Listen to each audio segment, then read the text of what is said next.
Good morning, students.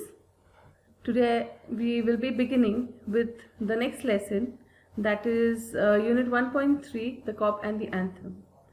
Before I begin the lesson, I hope you all are keeping safe and secure at home, staying at home and taking care of yourself as well as your loved ones at home. So be responsible, and I would also tell you that you study too. So at present we'll begin with the icebreakers, which are there in all our lessons all the time, and we'll just think. I know that we can't talk to each other, but obviously you can think in your places wherever you are. So the first activity which they have given us is like when the winter season is there and sometimes it's too severe. Suppose if you are in such a place, how would you protect yourself in the cold climate? So there are four options, like four answers you're supposed to give. So at least one, if you can think something in your mind, and so that we can build our lesson then. So I hope that obviously you'll be taking care of yourself and you'll find a warm shelter or a place where you'll be safe and secure.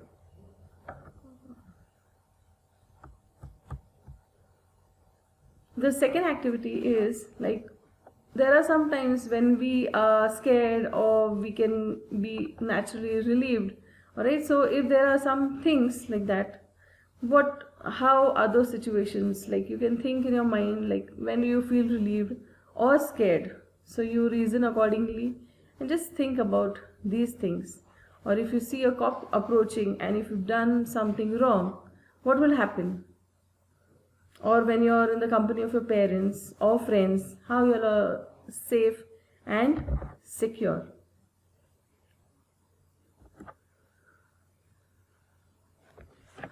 The lesson which we are going to begin is about the COP and the Anthem, which is written by a very famous writer, that is William Sidney Porter. He is also known as O. Henry. Right, so he's a very famous person who has written many short stories, and the interesting thing about his short stories are that they end in a very different situation. Sometimes we expect a particular ending to any story, but over here O. Henry has a typical style which makes his endings of all the short stories different. Alright, so now the COP and the Anthem is based, like most of his stories are based in and around the people's life in New York. So this is the street, the Broadway street of New York. Now you all can see that it's a very happening place. Alright, there are many shops and theaters and many things are available over there. Alright, so this is a picture of what I want you to look and think about whatever is going to be happening in a lesson, because it revolves around the life of Soapy, the main character of our lesson.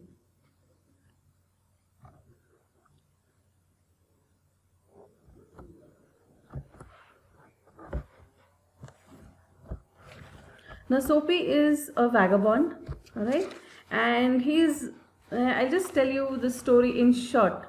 I hope you will be obviously reading it at home. I wish that you all read the entire lesson properly so that you will be able to understand the lesson in a better way. Alright, so over here the main character is Soapy. So he keeps moving around and he's a vagabond. Alright, and he's having a criminal background. Now obviously he's not very rich, he is just an ordinary person and he is just walking around the streets. He is hoping to fill his stomach because he is very hungry. Alright, so he is moving around and just trying to enter any restaurant or any place where he would get something to eat. So he decides to enter one restaurant on the Broadway, and as he was entering it, like, he buttons up his shirt and he combs his hair and he's looking fine. Alright, and he thinks that he will be able to fool the waiters over there, because he would order many wonderful things because he was very hungry. And since the winter is very severe over there, he is expecting to have a nice fill so that he can survive for the next more few hours in his life. All right, so he tries to enter a restaurant, and as he is entering that particular restaurant, the head manager's eyes fell on him, and at that particular moment Soapy moves out from that particular place. He just takes an about turn and goes somewhere else, because the head waiter, he obviously must have understood that he doesn't have any money. Now Soapy is trying to enter any restaurant to have some food, and then once he is full, he would just leave that place. All right, so these are the things which are going on in his mind, and he is also thinking that now if he has to survive in this particular place, he should be able to get arrested. All right, so he wants to go into confinement where he will be having a place to sleep, and he would be given meals, 2 meals a day, at least till the winter is over. So that's his main plan, that's what is running behind his mind. So he moves out of that particular place, and he makes various efforts. Now in the entire lesson we'll see that he is trying to make many efforts to get arrested, fine, but finally he makes he wants to be at a safe place. Now first thing, all right, he manages to go into a particular place, but after the waiter sees him, he goes away. The manager sees him, he moves out of that particular place. Then again he walks a bit further, all right, and then he is moving around the street, and the streets are very full of life. Many interesting things are happening over there, and many displays are given over there. So he is just looking at people, those who are window shopping, and beautifully arranged things are appearing over there. So something comes up in his mind, and he just takes a stone or something in his hand, and he dashes, he breaks one of the windows, because a little bit ahead there's a policeman over there, and he wants the policeman to arrest him. So as soon as the noise comes, the owner of the shop, he comes out, and Soapy is still waiting over there. So people are asking, what is happening? Who has done this? Even the policeman who comes there immediately asks Soapy, and Soapy is saying, here I am, I have done this.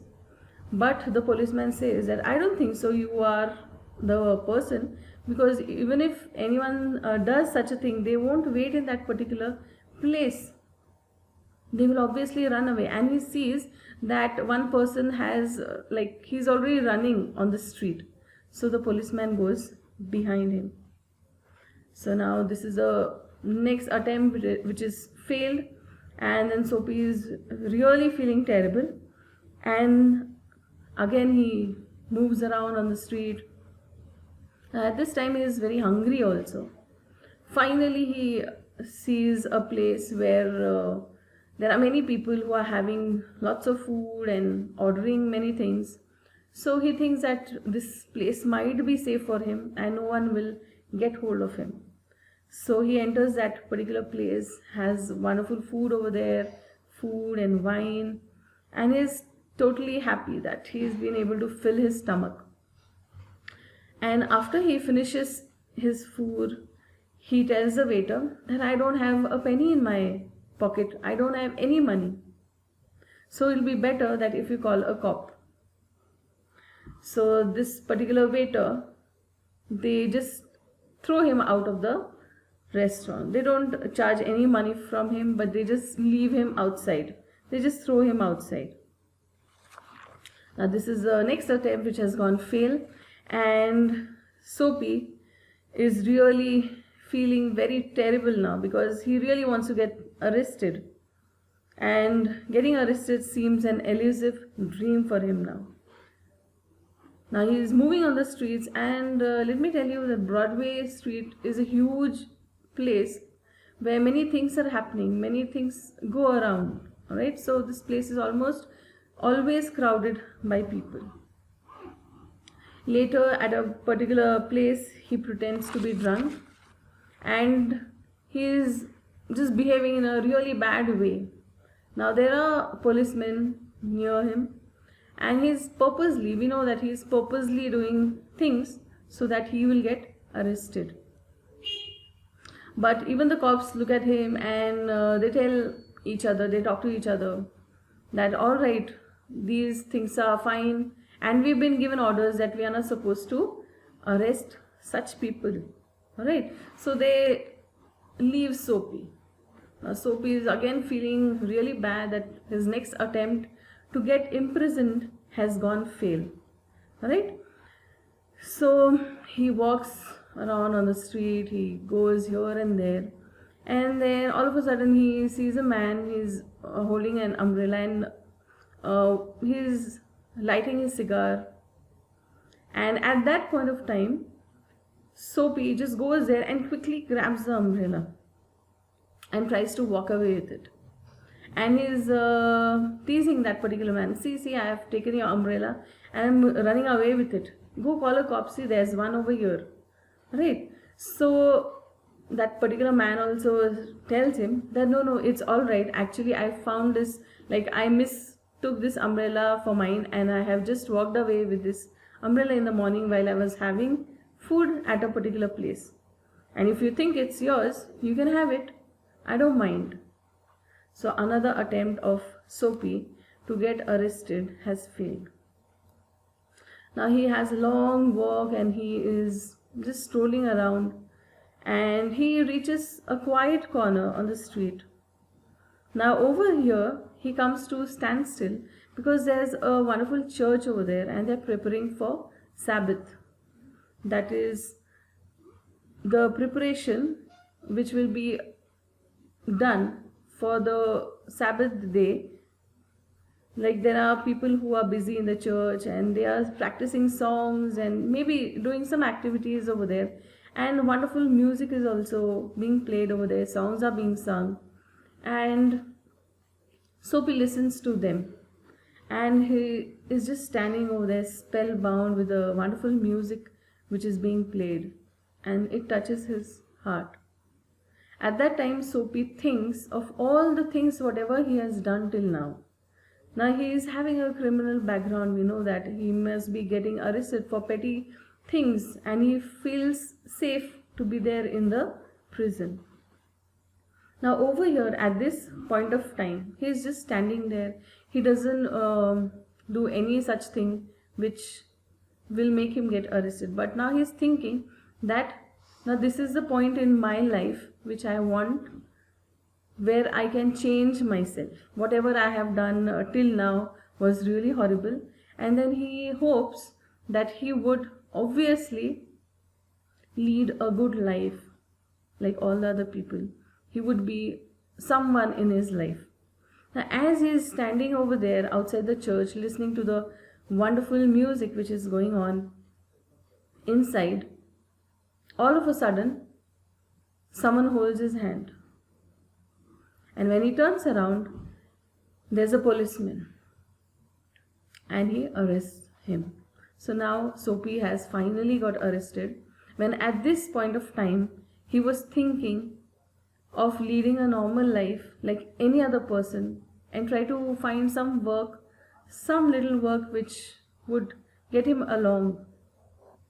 Now we see that finally in the end over here Soapy gets arrested and is taken to the magistrate, where he is given imprisonment for 3 months. Alright?